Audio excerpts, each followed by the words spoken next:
ACS, and I'm here to host the afternoon event. So this event focuses on another piece of the larger P3 spectrum, and that is engaging families. It's an understatement to say that the COVID pandemic has changed this critical aspect of education, upending our traditional view of how parents can support their child's education. So with us today, we've got an excellent panel that will be moderated by Carrie Gu, who is the Vice President of External Affairs for Great Schools, which is a leading nonprofit, a national nonprofit that empowers parents to unlock educational opportunities for children by providing trusted school ratings, access to school information, and other resources. So without further ado, I'll hand it over to Carrie. Great. I'll get myself off of mute and start. So good afternoon to all of those of you on the East Coast, and hopefully it's still a good morning to those of you joining us on the West Coast. Welcome to our session on supporting families and redefining family engagement. Thank you all for joining us in this discussion on a very important topic. Engaging families has always been key to improving outcomes for students and to nurturing communities and allowing them to work together to help our children thrive. This spring, as Matt said, we encountered family engagement in unprecedented ways. Remote learning forced parents and caregivers to create learning environments in their own home, often turning parents, siblings, grandparents, and other caregivers into teachers or classroom aides to facilitate home learning. This has been a really unprecedented challenge, and the arrangement has exacerbated and exposed inequities that can define a relationship between schools and families. So now, as summer is starting to fade and we look toward this coming school year, what will this relationship look like as schools begin, either online, in person, or both? What have we learned about engaging families this spring that will help us this fall? How can the lessons we learn about engaging families during a global pandemic improve practices in the long term? And very importantly, how can we improve equity in family engagement practices? This is what we hope to discuss in the next hour and a half with our esteemed panel. I'll begin by introducing myself and set the stage for the discussion, and then I will ask our panel to introduce themselves and we'll kick off the discussion. So as Matt said, I'm Carrie Gu. I'm the Vice President for External Affairs at Great Schools. We are a national nonprofit working to provide support for parents and families by giving them information and resources and tools to understand educational opportunities for their children and to support children's learning at home. We aim to make the home to school connection stronger through our parenting support resources, including our weekly grade-based newsletters in English and in Spanish, and our parent-friendly tools on greatschools.org to support academic learning on a grade-by-grade level and social and emotional learning. And in addition to our reach to millions of parents and families on our digital platform, including a high percentage of low-income families, we partner with organizations working with families on the ground. We work with school districts providing grade-based family communications tools, and we also work with local grassroots parent-facing organizations. And during the pandemic, our organization has also been connecting with other family-facing organizations, as we always do, but we've been doing it even more during this pandemic, to learn from each other and to identify ways we can support families together, to kind of learn about where there are gaps and discuss new and needed initiatives. So along with Learning Heroes, as represented on this panel, we began to convene regular calls as soon as schools transitioned to remote learning in the spring. And these calls have become a really important forum for many family-facing organizations. We've been joined by national, regional, local family advocacy organizations, policy organizations, education funders, and others. And we've had really great, authentic discussions on these calls. And we aim to really find ways that we can take collective action as a group of organizations really focused on our group. I'm going to remind everyone if they could just press mute while we're on. Our group has been able to contribute to parent town halls, to important research with parents, to initiatives such as hard copy learning resources for low-income families affected by the digital divide, and guidance for school districts and leaders as you consider family engagement strategies for the 2020-2021 school year. We have found our discussions have actually catalyzed other partnerships between family engagement organizations focusing on mental health, supporting students with disabilities, addressing the digital divide, and more. And we plan to continue this collective action effort for the foreseeable future. So now, as we turn this discussion today, our hope is really to talk about how to include and elevate parent voice in planning for the school year and going forward. We want to dig in and explore best practices in engaging families in remote learning. Family engagement in this area, as we all know, is essential to success and to educating our children if and when we need to return to remote learning. We want to talk about how can we use this moment to find new ways to bring teachers and parents together in partnership. How can we reach parents who may be difficult to reach or may be feeling disengaged for various reasons? And how do we address increasing inequities that have been exacerbated by COVID-19? And finally, how do we change the mindset around family engagement? And can we use this very unique moment in time to accelerate this? So with that framing, I'd like to turn to our panel. First, by asking them to introduce themselves briefly and describe their organization's work in family engagement, and especially what you've been doing during the COVID-19 crisis. And once introductions are finished, I'll kick off the discussion by asking a couple questions. And I'd also like to encourage you all to add questions in the chat box throughout this discussion. So we will start our round robin of introductions with Wendy Lopez from Learning Heroes. Thanks, Carrie, so much. And thanks to everybody for being on today. And for the opportunity to come together on this important topic. So our mission at Learning Heroes is pretty simple, and that is to inform and equip parents so they can best advocate on behalf of their children's success. And we start everything we do by first listening deeply to parents.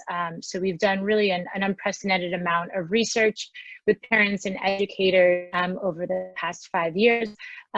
In fact, just today, a little bit of a plug, we were cited in a New York Times article around our most recent Parents 2020 research. But over the years, this has included 15 national representative surveys, over 200 qualitative sessions, follow-up surveys, and go deep into the issues, and specific language that resonates or doesn't with parents. I think important to note is that our research always includes an oversample of African American and Latino families, as you know, we care about all families, but our core audience is really reaching low-income families and families of color. We then share this actionable research broadly with the field and with our incredible network of partners that we are humbled by. And a big part of that process is often bringing partners together. So like the work that Carrie just mentioned that we helped co-lead right at the beginning of all of this. It's been pretty remarkable to see how that has grown quite organically. From there, we take these insights, and it's really only when we see gaps in information and resources for parents that we create new content, and often, again, in collaboration with partners, and always through the lens of designing resources that can be embedded, adapted, and help strengthen local and existing great model and work. We are, since March, we quickly pivoted, and this year we were supposed to do our research in the fall. We did a national survey, a little bit more about. We've been, since then, in the field in one way or another with parents, just learning a ton. about how they are experiencing this moment. And so we updated our summer resources and are about to launch our back to school resources that are really going to be focused, as Carrie alluded to, on not only helping parents through this difficult time, but continuing the good work that has already been laid around parents and teacher allies, because teachers are not going to be able to do this alone. So I can talk a little bit more about that as we get into the conversation. But thanks. Great, thank you, Wendy. So now we'll turn to Quasi Rollins from the Institute for Educational Leadership. Good afternoon, everyone. I hope you're doing well. Quasi Rollins, Vice President for Leadership and Engagement at the Institute for Educational Leadership, which is a national 50-plus-year-old national nonprofit based in Washington, D.C. As my title suggests, I focus on our family and community engagement work. I also focus on our early childhood work, which takes place mostly within the context of community schools initiatives. And I oversee kind of a potpourri of leadership development and support activities that we lead for school principals, school district leaders, superintendents, and et cetera. More specifically on family community engagement, I would say, aside from lots and lots of convenings, a number of you have been to our national conferences and or attended our virtual summit this June, where we had 80 events over a 4-week period. Our core work is working with district leaders on improving alignment and systemic engagement. And so we have a national network, the District Leaders Network on Family Community Engagement, which includes over 200 school district leaders whose primary role is coordinating family and community engagement for their district. And then our other work is really just to support a range of partners affiliated with that, connected to that work, and to support the work of a lot of other initiatives, some of which are represented here. And I think a little bit later, I'll talk specifically about a recent activity with parent-led organizations trying to insert their demands in this moment. It's a pleasure to be here. Thanks, Quasi. Okay, we will turn now to Reina Hernandez. Hello, my name is Reina Hernandez. I'm the Director of Research and Policy Development with NAFSCE, the National Association for Family, School, and Community Engagement. NAFSCE is a national membership association that's solely focused on advancing family, school, and community engagement. So we have been addressing family engagement for a long time, but really during this time of the pandemic have seen just an increased need, as you mentioned, Carrie, for really bridging home and school in so many different ways.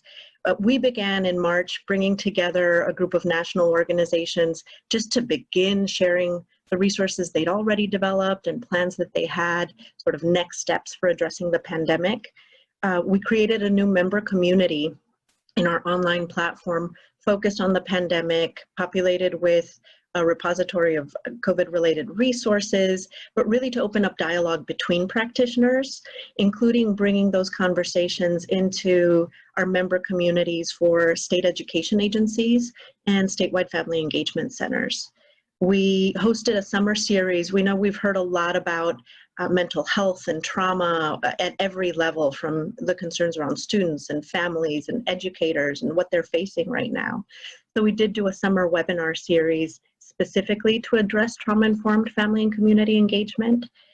We also did a member survey to better understand what family-facing practitioners are facing during the pandemic, what's changed, what's increased, decreased, gotten, just really to get a good understanding of that. And most recently, we've developed a statement on how to engage families in school reopening.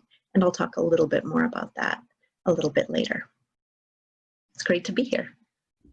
Thanks so much, Reina. Great. Now we'll turn to Anne Ishmaru from the University of Washington. Hello, good morning and good afternoon to everybody. Thanks so much for inviting me to be part of this panel. I'm Anne Ishmaru. I'm on the faculty and a researcher at the University of Washington in Seattle on the lands of the Duwamish and the Coast Salish peoples. And I actually often say that I don't actually study family engagement. I study families' expertise, their leadership, and how we might collaborate better on systems change with families, especially families from non-dominant communities. And as part of that, I've recently written a book called Just Schools, Building Equitable Collaboration with Families and Communities.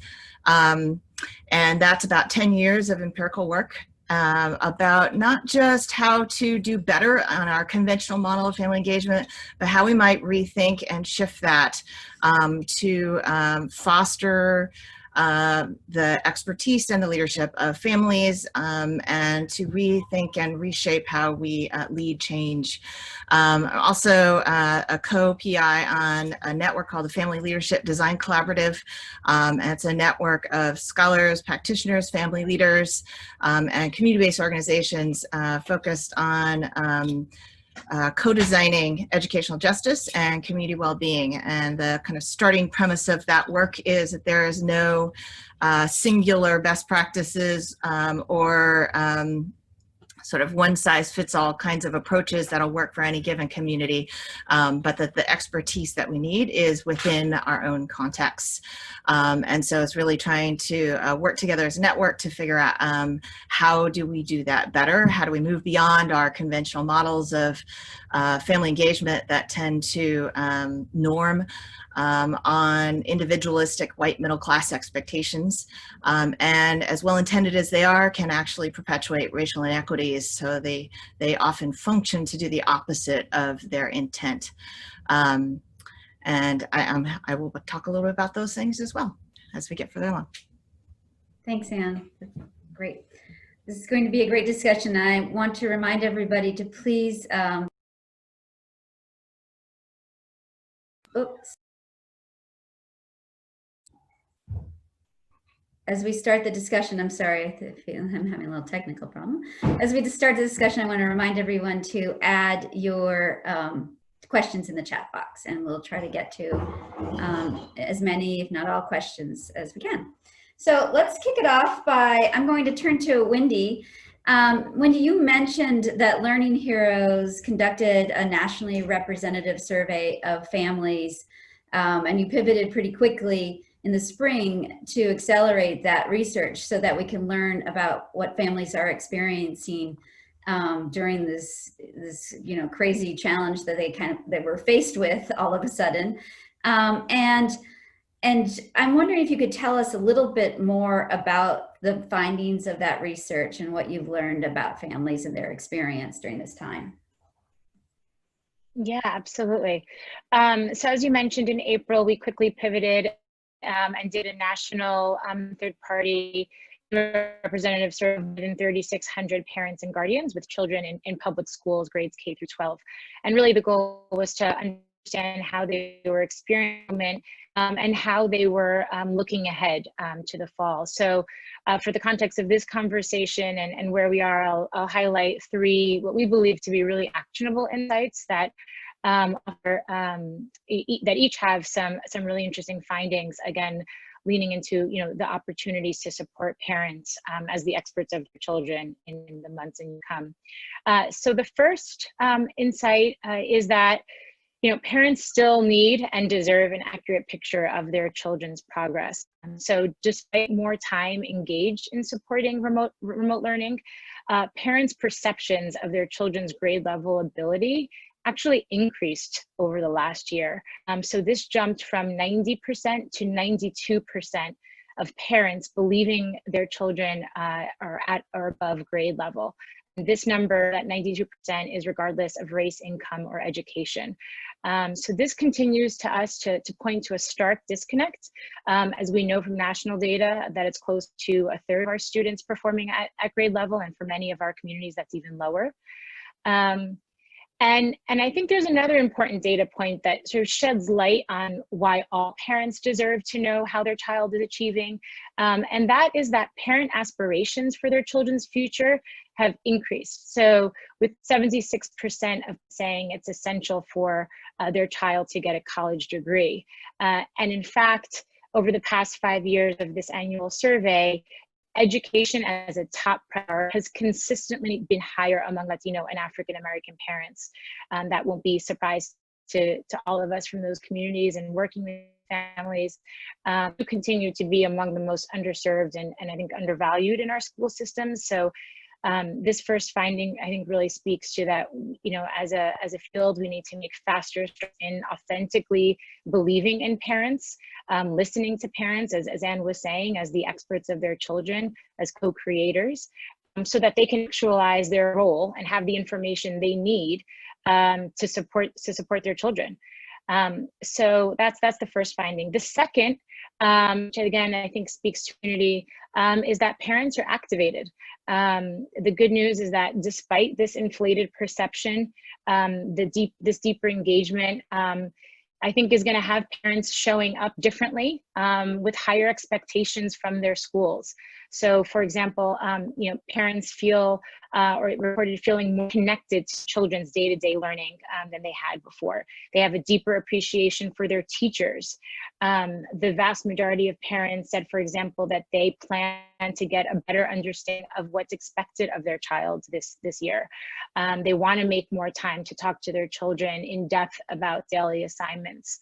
They want to have a closer relationship and talk with the teachers about what they noticed throughout all of these months. So I think, you know, all of that really speaks to an opportunity, and we've been leaning into both the quantitative and the qualitative to update our resources and again, share what we've been finding with the field.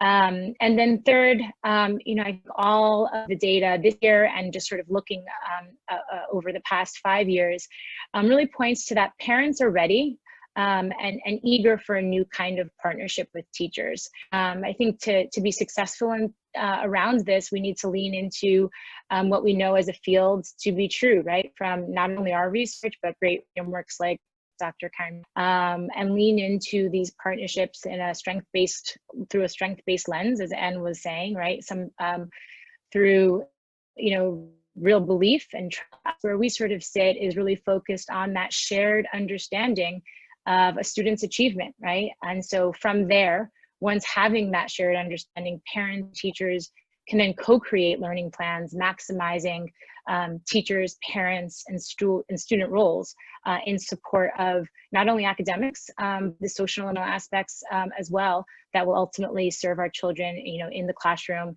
in schools, and beyond. Thanks, Wendy.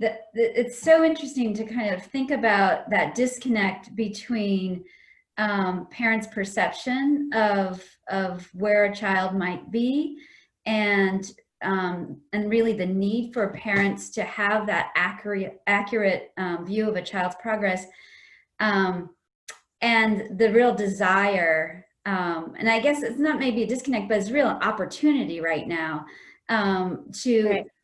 To connect parents and teachers, to help parents really have a better view, and to also create that relationship so parents can tell the teachers what they're learning and what they're observing as children are learning at home too, because they will see things, and if they have more information about what a child should be doing and where a child is, the information can become so rich. Maybe you can talk just a little bit about how you're thinking about parents and teachers as allies this year. Yeah, I couldn't agree more. So what we're doing is, you know, taking all of that insight, updating, creating even, you know, new tools that bring parents and teachers together, as you said, as allies. So, for example, we've created a parent-teacher tool that we actually initially created 2 years ago, but we've been in the field with it, with parents, and have updated it. It's a very simple 3-step tool that basically really supports. The first step is that for teachers to share beginning of year benchmark data that we know schools are going to be leaning into heavily this year. But we also, from our focus groups with principals and teachers, that formative data is often does not trickle down to parents. And we believe parents have a right, like I mentioned, and deserve, especially in this year, right, when remote learning is going to be challenging for all. So the first step is teachers delivering that information in a respectful, empathetic, concrete way. that, you know, eliminates education jargon, but just really breaks it down on, you know, what are those key skills and how their child is doing well and where they need more support. Then the second step is really leaning into, as you said, what the parent has observed during all of these months, right? We believe that parents have always been experts of their children. They know what motivates them, they know what makes them tick, but they've also been observing how their child has experienced remote learning. You know, does a child like Zoom, or does it do they shut down? How do they learn best? All of those nuances that we all know. So that the tool is meant to support the second step. So bring in the child to share, what their experience has been. And in our focus groups with kids, not surprising, they know when they're struggling, but they don't want to disappoint their parents. And so how do we continue to create safe places and mechanisms for these honest conversations to happen? So then the third step is, based on that shared understanding and safe and sharing between the teacher and the parent, the third step is to then co-create a plan for success. Being really concrete and really focused, what's 3 things that the parent can focus on at home this year. We've recently learned in focus groups that parents, it's overwhelming to even think of themselves as facilitators of learning. I know that term has been used a lot. But that's intimidating to parents, right? Like, they are juggling so much, but if we break it down to, 3 things that they focus on, pay attention to, and a mechanism for two-way communication throughout the year, I think that would go a long way. And with, like all of our tools, it's really meant to be adapted, embedded within great work. So for example, we're doing a pilot with Flamboyant this fall. They have a great model. For us, it's less about sort of the tool and more about, how these steps can be supportive of good work happening.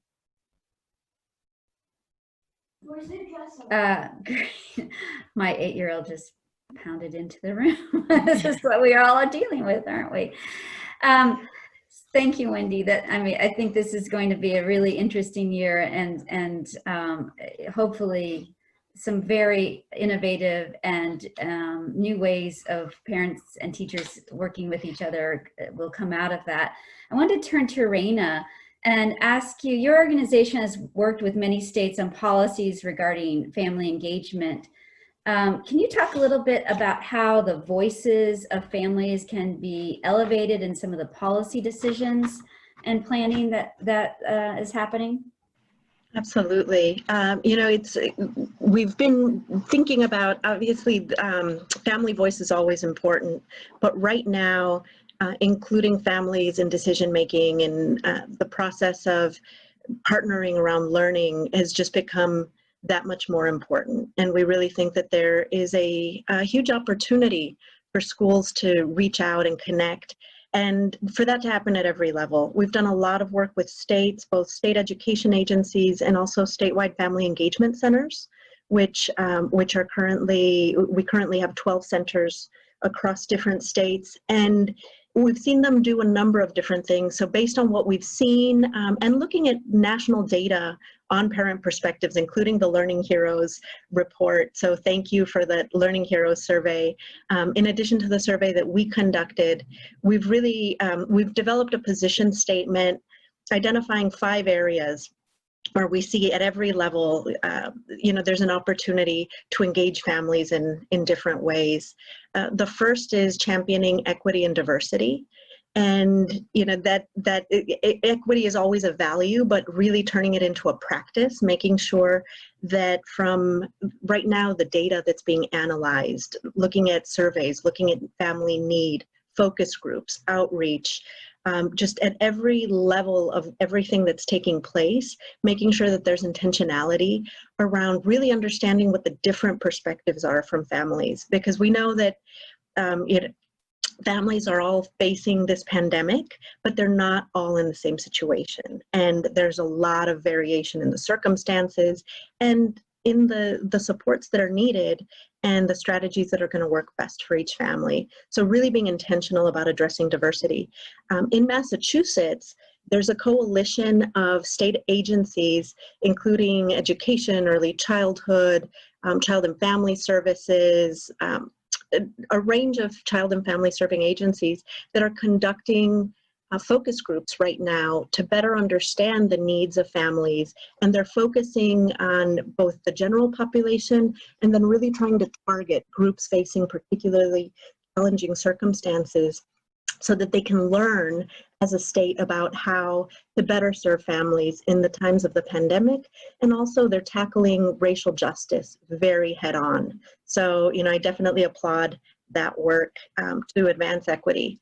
The second area that we are really thinking is supporting families as decision makers and creating intentional outreach to have families at tables where decisions are being made.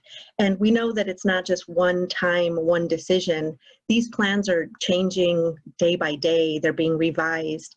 And having families, not just representatives of families, but really having families represented on those decision-making bodies, and giving families the opportunity to make decisions for their own children, providing options is so important.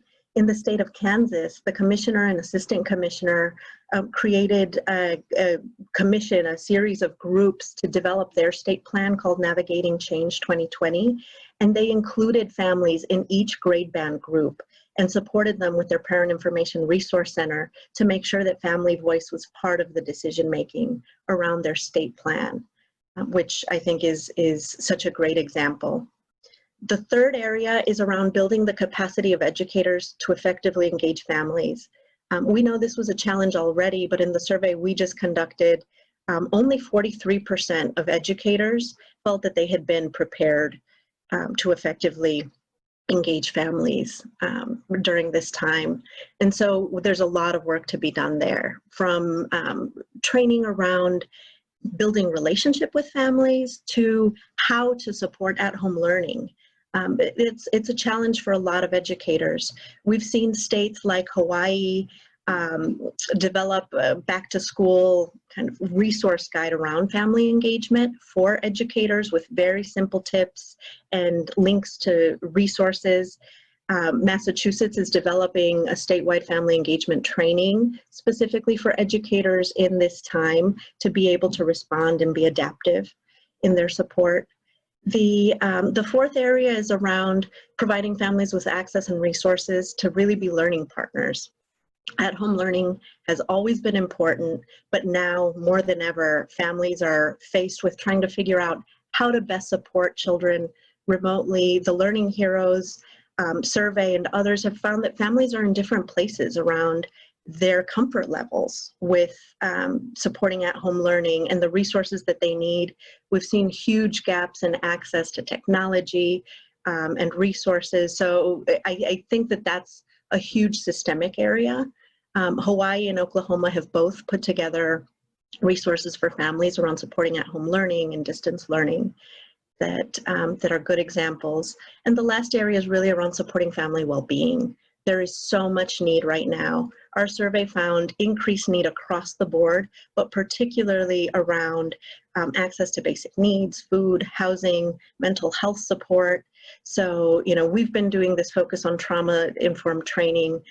Kansas is doing a training of trainers, first to train educators, and then to have the educators provide training and support to families around trauma, toxic stress, and caregiver well-being. So I think there's a lot that can be done to really connect with and support families in this time.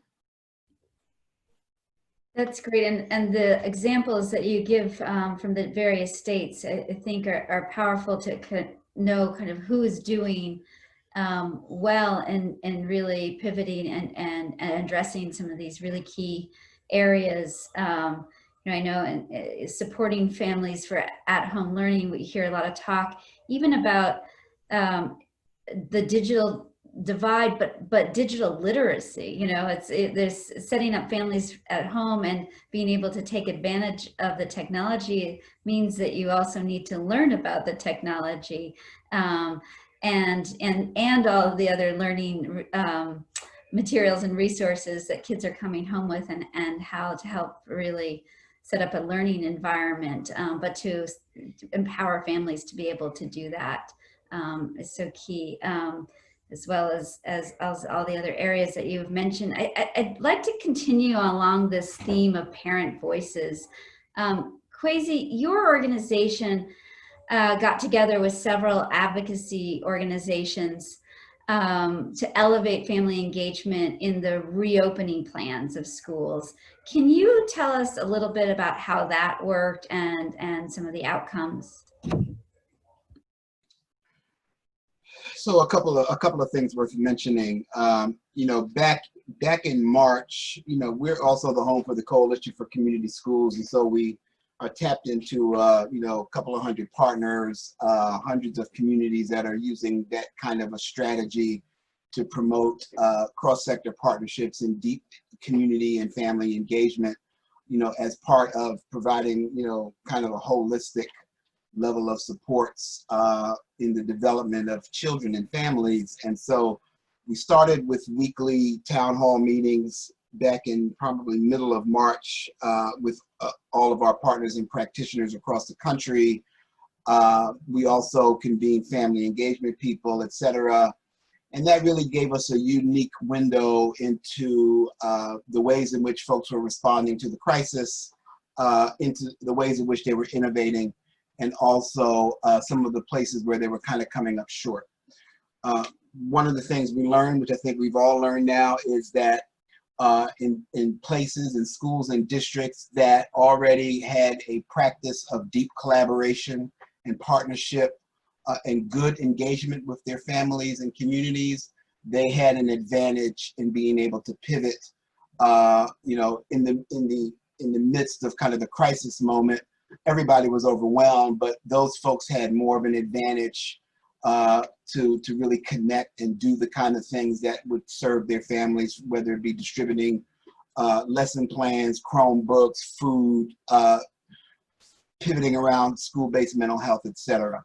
One of the things we also learned is that for the most part, as we began to transition out of crisis mode into thinking about the transition into school, whatever that was going to look like, which is kind of a moment we're in now, that for the most part, families weren't really involved in those conversations, or if they were, it was very surface level. It was, you know, we sent out a survey. Well, that doesn't help if you don't have actual email addresses or cell phone numbers, or, you know, sending out a survey is great, but it's not really family engagement or community input. Those two things are very different processes. And so, and especially, and part of this is just the way things happen in a crisis. I mean, in a crisis, you know, we find out about ourselves and we find out about others, and folks had to make quick decisions. They tend to silo off. They tend to make them in small rooms, high-level positional leaders who control budgets and processes. They don't have time. They weren't doing that great a job of engaging family community anyway, so they didn't have time to figure all that out. There's constant pressure.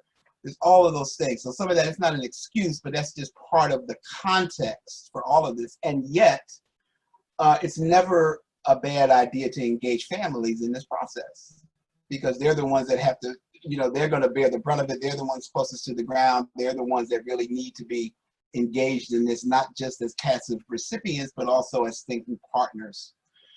So one of the things we came up with, and we're connected to a lot of parent-led organizations who were, you know, equally frustrated. And one of the things that we came up with, basically, we pulled together about 10 or 11 national, well, national in scope, but, you know, parent-led organizations that essentially represent over 1 million families, over 100 communities, 30 states. 10 organizations in particular, 2 weeks ago, they came together and issued a joint letter with a set of demands and points of insisting around wanting to be involved in decisions, you know, affecting them, wanting to not just be surveyed, wanting to be involved ongoingly, because the transition is not an event, it's a process. And districts that are unprepared and not, you know, they face a lot of reverberation in some of their planning, because they hadn't engaged families, their plans didn't work out. So within the last 3 weeks, there have been some major efforts. One was this joint letter that we helped to distribute. written by these parent leaders throughout throughout the country and throughout all of our partnerships. Monday of this week, there was a National Day of Action by another organization of parent leaders and organizers, Journey for Justice, that put out a set of demands. And it's an important event because parents need to be involved, parents and families need to be consulted, need to be involved, have a lot of concerns.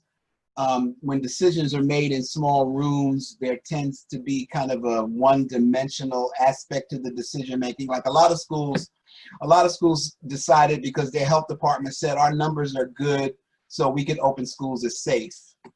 I won't pick on the city, but this is literally a process that happened with a city that had an online board meeting where the opening plan was presented to the school board for approval to send to the state, and 150 parents participated in this online board meeting past midnight. Most of their parents, the teachers union and the principal union, rejected the superintendent's plan to reopen because yes, while it's true that their numbers are not bad as a city, the schools are not a safe environment right now. Some of their schools didn't have running water, so how can you wash your hands regularly if you don't have running water in the school? I mean, nobody felt safe. So the superintendent had to go back with a plan B that was presented and passed this week to open virtually. So that is kind of a process that's being repeated all over the country. There are some places that have been thoughtful about this process. California as a state is, I think, on the leading edge in creating a set of requirements that's much more reasonable, where every district has to lay out a game plan this school year called a local continuity plan, that every district has to come up with a plan for the school year that's due September 30th. Every district in the state has to engage families and get their input in this plan. And the plan is centered around one of their indicators as a state, which is chronic absenteeism. So it's basically called a local continuity plan. So their plan has to be centered on how you're going to be connected to families and how are you going to ensure that your kids are connected to and that you're able to actually, involve them in remote learning or in your hybrid system. However, in most California districts are at least starting off virtually. So keeping families informed in this process is critical, and it's the only way to really be successful. Yes, it's more difficult and more cumbersome, but it's a necessary step. You can't, if you don't do it on the front end, then you face opposition and resistance, and you end up having to go back to families anyway. So take the extra time. I'm sorry, I talked a long time. No, I think that's just such a really critical point, is that it is our education leaders, teachers, they are facing something that they did not expect to face. It is rough, and it is something that is very hard to do in the best of circumstances, to pivot and to really change mindsets, to change cultures within the schools, and to involve families, because if families are not involved, it's not going to work. It's so critical. And if they're involved too late, it's going to delay success, and I think that's a really important point, that it's really going to help to engage families at the beginning of the process, to communicate well with families at the beginning of it all, so that they are part of what's happening. They feel invested. They feel like, okay, we're all going to work on, we're going to do this together. This year is like no other. And it will have long-term benefits, because as you said, Quasi, the school districts that are doing well are the ones who have done this well before. And so if we can create new ways of engaging families that are successful and use this moment to do that, we will be set up for success in the future as well. You mentioned, that the work that you've done is, you talk about families wanting to be engaged in a conversation and not just have a survey, be able to take a survey. But that example about the school board meeting, I think is a powerful one. And maybe you could talk a little bit about like other ways that that families can be engaged actively and successfully, in addition to surveys, which are important as well. But if there are other ways to engage families, actionable ways, or maybe if there are other examples. And I'm sure Ann will touch on this when in her remarks, but I mean, there are lots of ways to engage families. And as systems, especially, the larger the bureaucracy, the quicker we are to try to take a shortcut. So a survey is a shortcut. So of course, we all use surveys in our work, and they're important and they're useful, and we're happy if, 30% of people respond, right? I mean, but that's like when you think of it that way, it's a really low bar, and you really do need some other ways to engage families. And so, again, places that already have created relationships because they've invested the time, they've done the capacity building, they're using strategies like home visiting and other things to create relationships and build trust with families. They were able to kind of find their families in a moment like this and continue to serve and continue to partner. And so you can't get around any of it without capacity building, and that's on all sides. You got to build the capacity of parents, families, and community members, but we have to ongoingly build the capacity of educators and other folks who are there to serve children, youth, and families. And as Reina talked about in her talk, that's an area where folks lack a lot of confidence, lack a lot of time on task. And so the places that have done that at the school level, at the district level, who have done that well and who are using strategies that actually are having an impact, they're finding a lot better outcomes if they're using more traditional old school family engagement kind of practices, some of which Ann will talk about.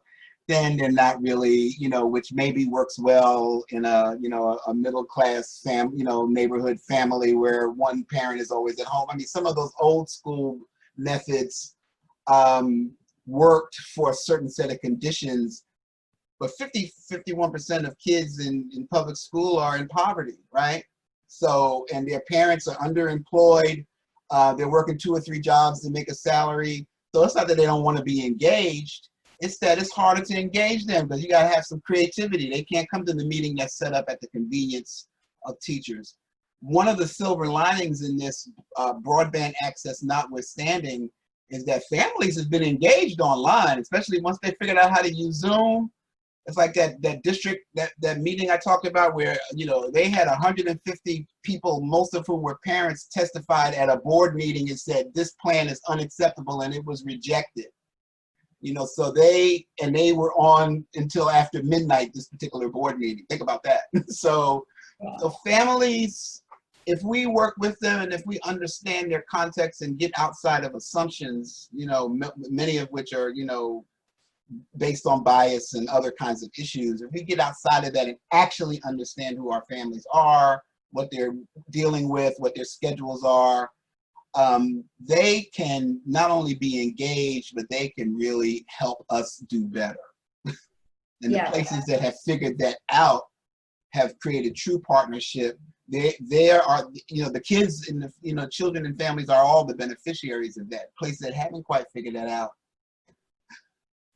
it's tough.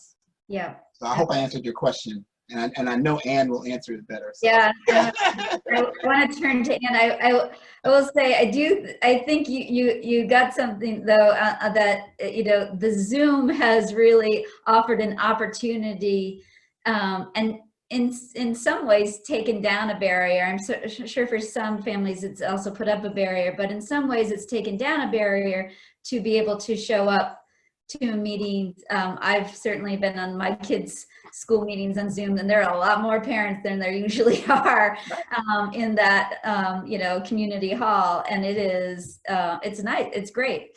So I do want to turn to Ann. Reina talked about being intentional about addressing inequities in family engagement. And your book really dives into this. And can you tell us a little bit about how you look at collaboration between schools and families, and that idea of co-designing, co-creating, and really harnessing families' expertise as we look at this work? Yes, for sure. Thank you so much, Quasi. You really set up so many of the things that are the central focus of not just the book, but other work that we do in the Family Leadership Design Collaborative. And I think that I'll get to co-design in just a minute, but I think one of the kind of starting places to recognize and appreciate that folks are doing so much of this data collection and really trying to listen to families in this moment. So I appreciate that. And I want to like push us a little bit to think about what are we asking families and what are the assumptions that are embedded in what we're asking. So when we only ask about what they need and what they don't have, and what the challenges are, we miss an opportunity to recognize that learning is already happening. So when these narratives, the policy narratives of learning loss, I find are very troubling because they presume that nothing is happening in the homes in terms of learning. And I think one of the things that I think that we're trying to do in the collaborative is to push us beyond a kind of a solely school-centric or system-centric conception of families, of kids, of learning, to recognize that not just in this moment, but all the time, that there's learning that's already in play. And so what some of the work that I've been supporting practitioners in doing is thinking about how do we approach listening and learning from families that's also about asking what are kids already learning in this moment. And some of those things are very, specific to the home context, things like, going on family walks or cooking, but especially if you talk to families of color, Black families, one of the things that I think has been really profound to hear is the ways in which, since the killing of George Floyd and the racial reckoning that our country has been going through, that there are sometimes generations of family activism that are at play. So many young people are involved in these efforts, and it's in an intergenerational kind of context. And that may not be the kind of learning that schools are thinking about and expecting. But even at a very young age, we've talked to families of young Black children, 4, 5, 6 years old. They're having these conversations with their children.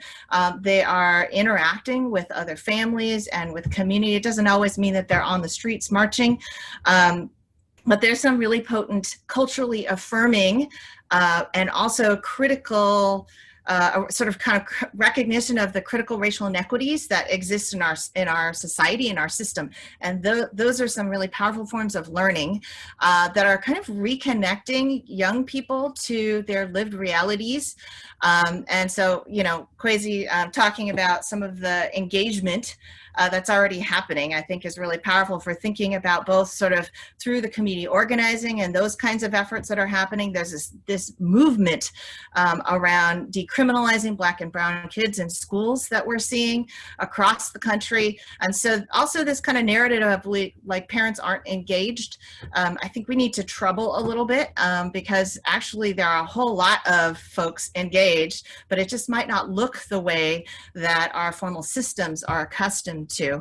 And even outside of these more formal community organizing groups, as Quasi was saying, we're increasingly seeing groups of families of color coming together. Sometimes there are even connections with unions that are happening and educators of color that are really pushing on these conversations. Sometimes it's about safety and when it's safe to go back into the school, but I think it's also increasingly pushing on this narrative that we've got going around these learning pods that are evolving, that are really going to are already exacerbating the kind of inequities we see.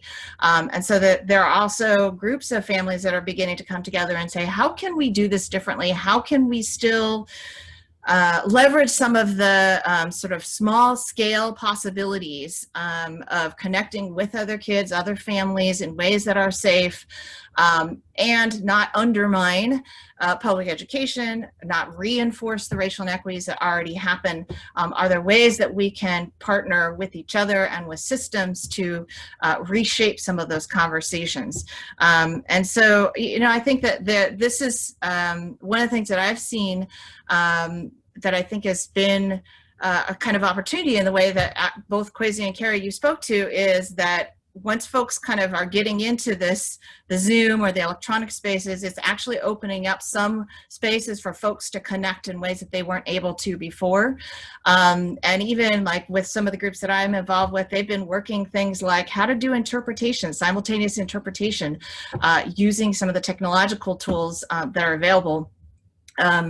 And really trying to build the capacity of community-based organizations. So really recognizing that when districts are realizing, I think that's another recognition, is like, oh, we thought we were doing a good job of this. And then many districts are now kind of saying, oh, actually, the pandemic really showed up the limitations of what we were doing. And even at a really basic level, how much we thought we were in communication and able to contact families.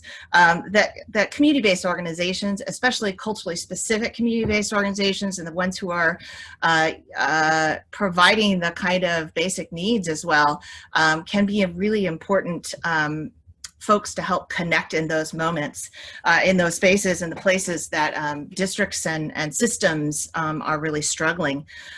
So we've been working on what we call solidarity-driven co-design practices. And this comes out of participatory design research, but it's really about a set of practices that are really grounded with local communities and with the families that they have relationships with, and trying to say, how do we move beyond a kind of listening mode or an input mode? So yes, we do want to listen. We do want to hear those stories. And how do we then think about how does that reshape the kind of teaching and learning that might be happening? And that can happen at lots of different levels. Sometimes it's out of school context where that's happening. For instance, Indigenous communities in Chicago, we're really thinking about that out of school context prior to the pandemic. And other times it's really about thinking some of the work that's happening here locally in Seattle and the Seattle region is about working with families, especially families of color, to rethink and to build from some of the practices that are already happening and the learning that's already happening, to begin to rethink how we might do teaching and learning, because they're even and it could be in the digital space and the remote space, but even when we do go back, it's not going to be back in the ways that we used to be. And the kind of premise being maybe that old normal was actually really problematic. And so we need to rethink how we approach that. And even things like, I really appreciate the Learning Heroes survey, but I want to trouble this notion of like parents don't understand where their kids are at. We also have to hold the possibility that our metrics for assessing where kids are at are giving us a partial view. And so it might be more complex as well into thinking about if we are deeply moving from the priorities and conceptions and understandings of families, that those conceptions go beyond the kinds of things that we often measure. So for example, we have I want to couch this in early childhood, we have various assessments about quote unquote kindergarten readiness. And those are often deeply embedded in a set of cultural assumptions. And I've talked to families who, for instance, Somali parents whose children are learning 3 languages at once. And then the assessments of their children relative to white English speaking children show them behind. And so then that starts our whole conversation of these kids not being kindergarten ready. And so it's just to kind of trouble our assessment of that maybe it isn't that parents are completely just misunderstand, but maybe we actually have a place where we need to shift our assessments and bring into view a broader view that is less steeped in a set of normative, narrow conceptions about children and their development and their learning.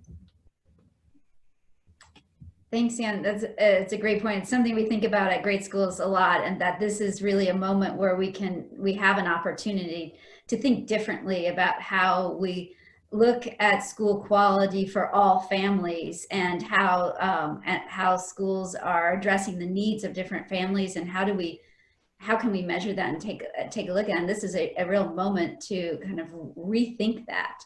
And I think that's a really important point. And also just, that when we go back, schools, we're all going to think about, education differently. We're going to think about a lot of things differently.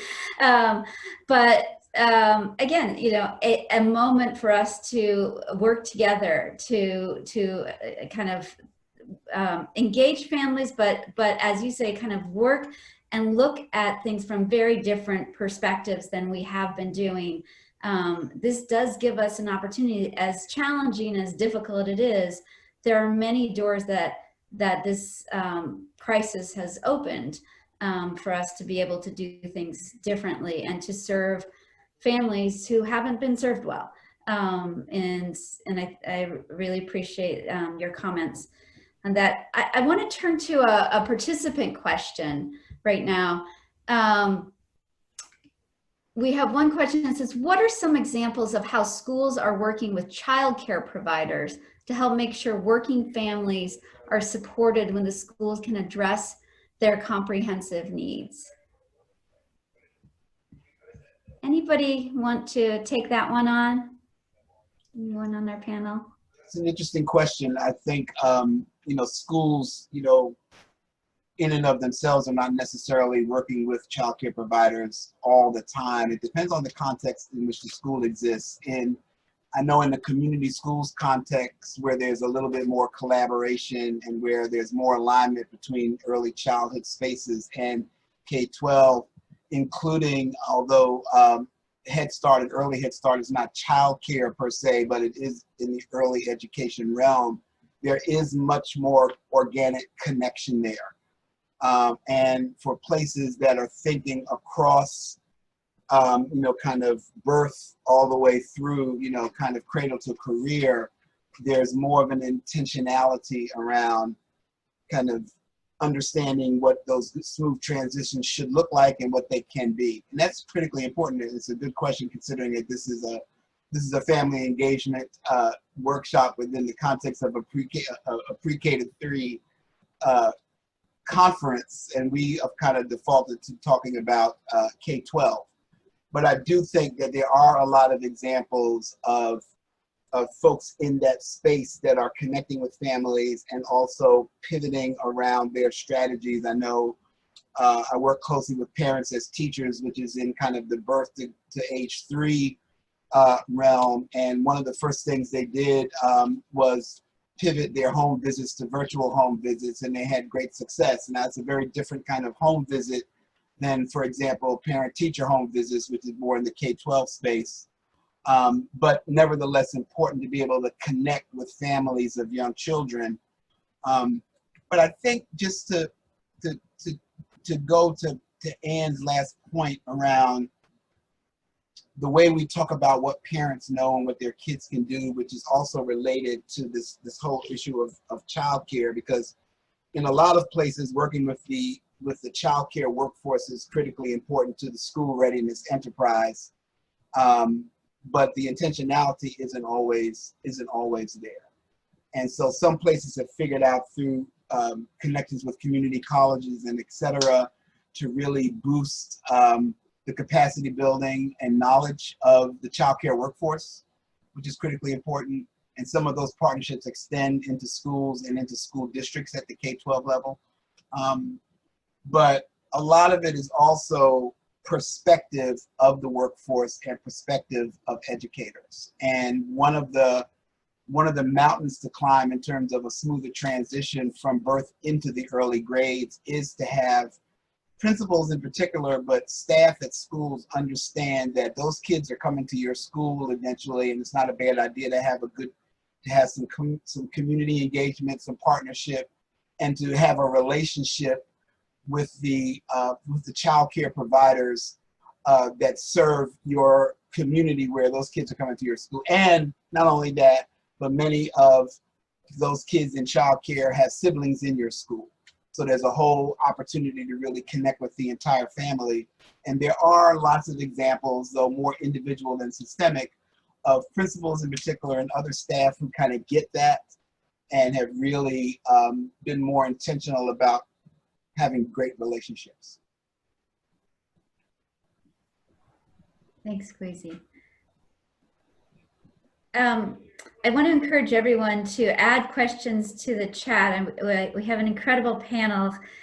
Each one of you has a view to a broad network of family engagement practitioners and families and perspectives, and so we want to make sure we can take advantage of your time and ask the burning questions on everyone's mind. So please add your questions to our chat, and we will try to get to that. I have another question. How can families navigate for remote or hybrid settings, share the school assignments with after-school providers? It's a tough one. And without putting that particular district on blast, so this district that I talked about earlier where the original plan was rejected, and then the new plan is to open up 100% digitally until at least the first quarter. One of the other parts of the plan is that the mayor's office oversees, the mayor's office of children and families in that city oversees out of school time. And a lot of those spaces are actually more easy to kind of control and keep safe. They, you know, they have running water, they have bathrooms with supplies. I mean, you know, so a lot of those spaces, they're figuring out how to be as thoughtful as possible to use those spaces when the time comes to be more face-to-face as a support system for closed school buildings, but also to connect families to those services remotely as well. Even though what they would normally be for a lot of those spaces before and after school programming, but some of that can still occur virtually. And then as they move toward hybrid, some of that will take place face to face. And some of those spaces are actually a little bit more manageable in terms of the physical structure around the safety requirements that we need. Because they're not these old, you know, in some of these cities, we have these old horrible school buildings that, you know, have always needed to be revamped, but now we really need them to be revamped in order to follow kind of health guidelines in the wake of the pandemic. Thanks, Quasi. I want to ask a little bit, maybe turn to Reina. You talked about, you all did a summer survey about how family practitioners family engagement practitioners, what their experience was like during the initial phases of the COVID pandemic. And I just want to think about on a practical level as we're headed into this new school year, what are some of those experiences that we can learn from? And what are some practices that you have seen that are kind of, you know, best in class for engaging families? Sure. And, you know, so the survey found a range of things that partly guided some of what I was talking about a little bit earlier. You know, I think in particular, when you look at the biggest challenge that our practitioners listed was, not surprisingly, but to some extent probably more new to the pandemic, the issue of the digital divide, the lack of at-home internet devices, literacy, that sort of thing. And while that's always been an issue, I don't think that for family engagement that was as prevalent a challenge as it is right now. And we know from the family engagement literature, we know from our experience, family engagement is relational. And so for a lot of practitioners, building up, you know, developing those relationships or trying to transition that relationship to digital at a time when there are digital gaps and no one really knows how to use this technology in a way that is comfortable yet, I think has been a big challenge. So, I think triaging first and foremost, getting families access to being able to connect with practitioners, but then working with practitioners on how to create different types of relational touch points with families, multiple contacts in ways that make sense. Quasi had talked about how practitioners are transitioning from kind of the on-site home visit to the virtual home visit, and what that looks like, and how you adapt practice. So I think that there's a lot of support that we can provide there. One of the other kind of big findings in addition, we've just seen huge increases in need across the board, and practitioners really trying to make sure that they can establish the right kind of community partnerships that are needed at this time. We've talked about the different types of needs, whether it's at out of school time and after school providers, or medical services, homelessness. There's a huge increase in homelessness, and families facing housing insecurity or food insecurity. And so making sure that practitioners understand what resources are available in their communities. Some may have already done asset mapping or created kind of those resource lists or guides, but not all communities had already done that work. And so doing it now in a time when there aren't the same kind of coalition meetings and kind of regular engagements happening in communities is, I think, an increased challenge. I just want to hop onto something you said, Reina, about the technology access. And it just made me think about a couple of things. One is just the ways in which this is necessitated within systems, folks who normally think of their role in very narrow kinds of ways to all of a sudden be expanding them. So like the technology departments or the folks who are involved in technology suddenly have to be very centrally involved in these efforts.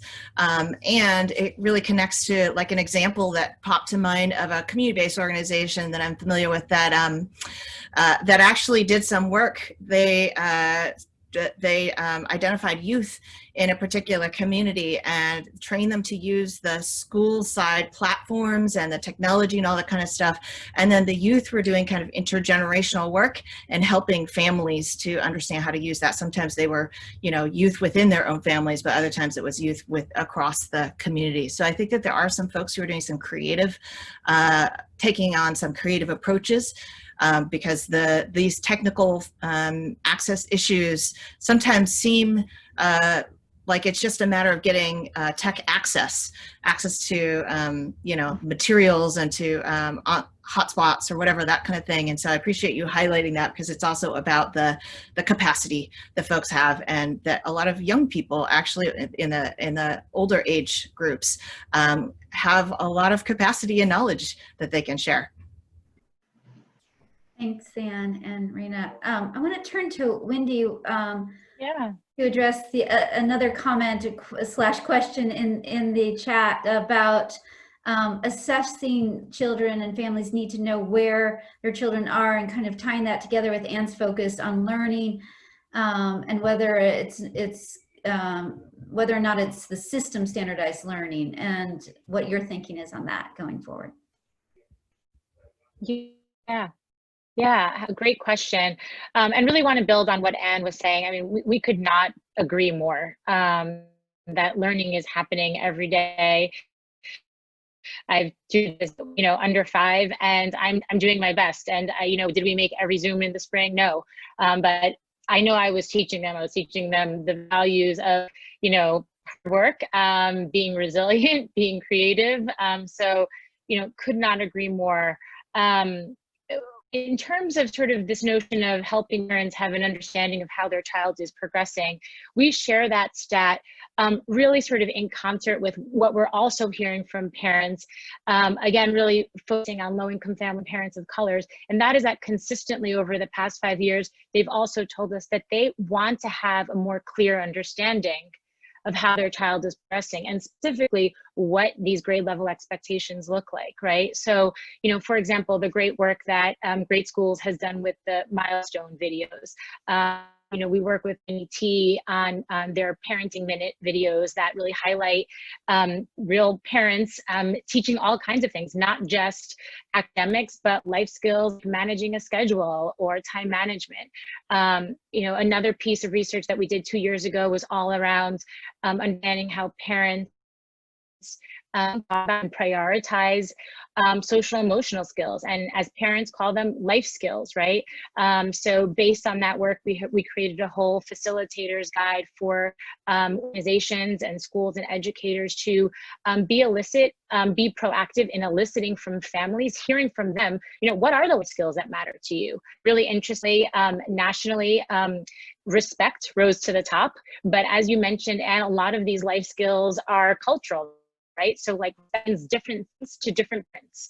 But we really believe that, you know, especially as, you know, this conversation or the question to me is not just about academics, but as we think about social emotional framework and skills sort of sometimes pushed down to parents, we need to understand what matters to that family, right? What are they teaching? How are they teaching communication and problem solving? So really just wanted to pinpoint that for us, it's really one piece of this bigger picture and helping parents have these different measures, including their own observation, by the way, right? And their own sharing, so that it's not an either, but really an and, right, to that learning is happening. And how can we get parents, so that all parents have access to the kind of concrete information that they are really saying that they you know want to have. You know, so for example, and part of the question was about, you know, our point of view on beginning of year assessments.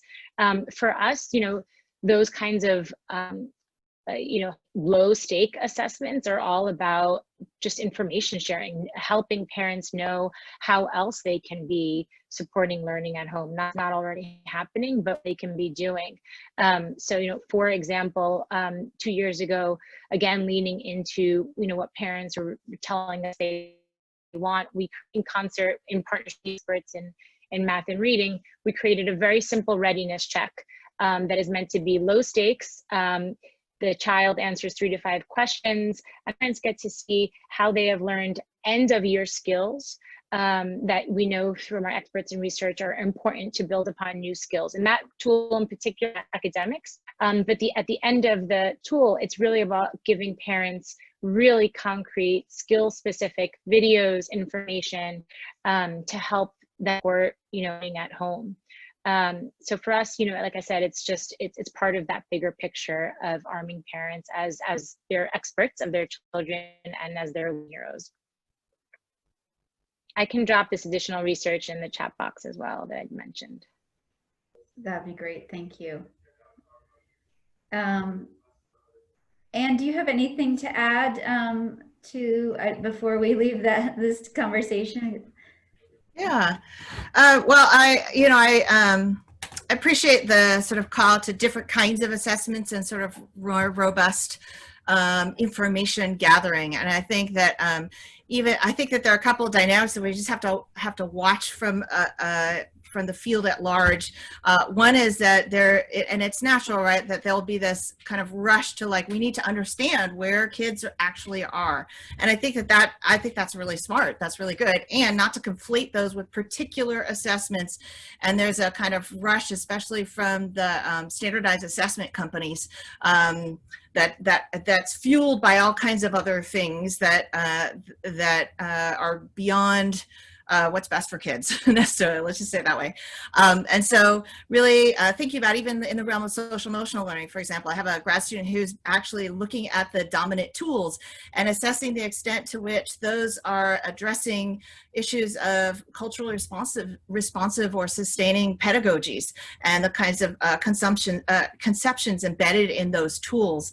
And so, for example, Bettina Love just put out a kind of guide that's more focused on justice and liberation as we think about social emotional learning and assessing that. So I think we can be turning to those kinds of moving beyond the sort of the existing tools to try to think deeply about what are the other aspects that we can bring in there, and then also having families and their own perceptions be a part of shaping that initial information that we have as we move forward. Even in one instance that I'm familiar with, there was a case in which the teachers waited 1 month before they developed so they could develop a relationship with kids to use an existing assessment, and it looked really different between doing it before they had that relationship with the child and the family to doing the same assessment, even just shifting it by 1 month. And so thinking about how do we have multiple forms of data that inform our understanding of where kids are at, and how do we especially think about families' understanding and conceptions as a really important source for that. Thanks, Anne. Let's turn to another question in the chat, and this is an interesting one, especially as we focus on the younger children and families and children moving from early care centers or preschools in a variety of settings and then to kindergarten and school buildings, and how is engagement of families maintained or re-engage across those settings and in that transition. And we've talked about this in other convenings around family engagement, and that is in the settings of preschool and child care centers, where families sometimes have close connections and are used to having those close connections and with both the school and other families, and then making that transition to kindergarten, especially this year, where you're not in many cases walking into the school building and building those relationships person to person.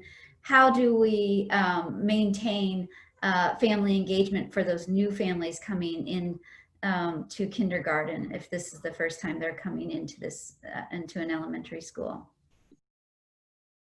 Who wants to take that one on? Reina? Go ahead, Reina. Quasi? I'll come behind you, Reina, because you can talk about your Illinois experience. Absolutely. I mean, and here's the place where I think one of the messages that we just think is so important is good family engagement pre-COVID continues to be good family engagement, but we need to adapt. And supporting families through transitions has always been a challenge, but partly it's a challenge because the family is the continuity that a child has, the system is not, and the system isn't talking, it's when people within the system aren't talking to each other and strongly connecting with the family individually. So, we've seen, and I think we're seeing states trying to adapt. I mean, it's at least on their radar to think about these transitions, but there were so many supports for transition between particularly early childhood and kindergarten. So there are a lot of transitions families are facing. Some families may be moving right now because of their financial situation, because of housing insecurity, because of, sort of the world as it is. And so I think we're going to see even more families in transition, and communication is so critical. And we're talking about communication around expectations, and expectations in both directions, not just what the school expects of the family, being able to communicate information about progress. Families are concerned, this came up in a number of the national polls and surveys, families are concerned about how the pandemic has affected their children. And we've mentioned assessment, but there really is no good way right now to know about summer loss without communication about what were children doing during the summer. How were they, what has their experience been? Have there been traumas? Are there ways of continuing to provide that support?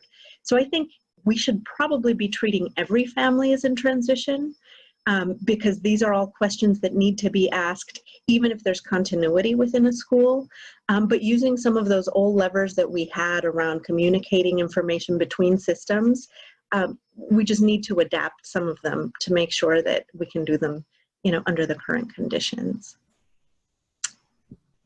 Great. I think we have time for one more question. We have one question here from Yoli Flores. Oh, unless Quasi, did you want to chime in here? Well, you know, I was going to actually speak to Yoli's question now because Reina said what I could have said far better. Okay. Well, But I do want to leave Anne most of that time. But I do think, what Yoli, there is such a thing as learning loss, but we've got to figure out how to talk about it without promoting deficits and bias. And that is the trickiest thing. I know for me personally and professionally, I'm always tweaking my language because I don't want to promote the wrong notion.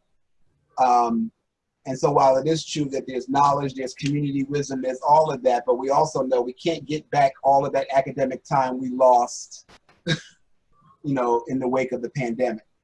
So what do we do with that? How do we talk about that? And how do we talk about it in a way that is not sugarcoating, but really takes us where we need to go in terms of addressing it in a positive, meaningful way, and not just promoting, oh, those poor families, those poor kids, they never had a shot anyway, and now their life is over, which is kind of the way the narrative tends to skew. So Anne, I think you can talk about this much better than me. And I'll just remind you, Anne, we have about 2 minutes left, but Okay. this is a great subject to end on, and Yep. please take us home. Okay. Well, I definitely agree. I mean, I think what happens is that narrative gets taken up within a deficit set of conceptions. And so really trying to think about, this is kind of like groundbreaking idea. What if instead of thinking about measuring kids relative to what we expect in terms of schools, we actually started with, well, just where are they? What's going on for them? I think that the concern of especially families of color that their kids are behind is a really valid, important one, that there are real racial inequities that families understand and see in the kinds of the quality of the teaching and learning that their kids have access to. So that's a very real thing. And also, I think that in all of our rush to provide tools and supports for parents, I guess I also want to hold that we also always want to be thinking about how do we reshape how our systems are understanding and able to engage with the kinds of expertise and the kind of learning that are already happening, and how do we build forward from that?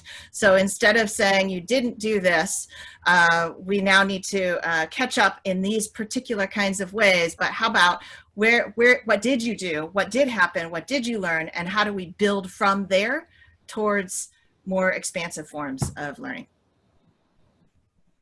Thanks. Thank you. Absolutely. So I just want to point out that many of our panelists have put great resources in the chat. So before you leave, take a moment to look at that. And I also want to now hand it back over to Matt, and thank you all. Thank you to our panelists. This was an incredible discussion, very helpful and informative. And thank you all for participating today. Thank you, Carrie, for leading that. And thanks to Reina, Wendy, Quasi, and Anne. This was an incredible session. I took almost 2 pages of notes. I'm looking forward to continuing this. So I also wanted to provide just a quick thank you to Tabitha and Libby Doggett for our interview earlier this morning. So this officially closes day 2 of our conference. We'll be back online tomorrow at 1 Eastern. Our first session is going to look at a case study of preschool through 3rd grade alignment in 2 California districts. And then we'll have a conversation around how elementary principals can really support the P3 grades during this crisis as well. So please stay safe, and we will see you all tomorrow. Thank you.